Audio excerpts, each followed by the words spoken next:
One thing that I feel not enough Christians are talking about is the prodigal child syndrome. Now, when it comes to the story of the prodigal child, we always focus on the son that went away and then came back. We always focus on the details of what happened before he went away, what happened after he went away, what happened when he came back, and how his father was compassionate towards him. What we seem to neglect is the other brother who stayed behind. Because if we read very carefully about who the real prodigal son is, who the real lost son is in that story, the lost son is the son who stayed behind, because he was jealous and envious of his brother, because his brother went out and did everything he wanted to do. You see, he tells his father in detail what his brother did with his former inheritance. Now, how did he know this if he doesn't know where his brother was?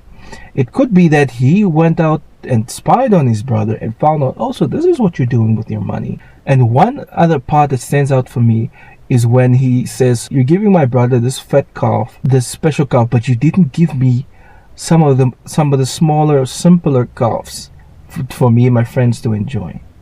You see, the lesson here for me and for us in that story is there's this kind of jealousy among Christians for people that go out in the world and commit sexual sins and come back to church. You see, God forgives people instantly. Doesn't give us the freedom to go out and sin and do whatever we want to, but there is forgiveness. Forgiveness from God's perspective, from God's side, is instant. But what happens is a lot of people in church end up not wanting to forgive that person that went out and did whatever they wanted to do.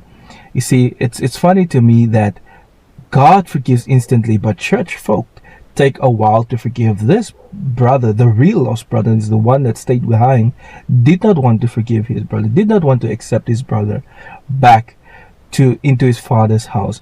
As a matter of fact, I can phrase it this way.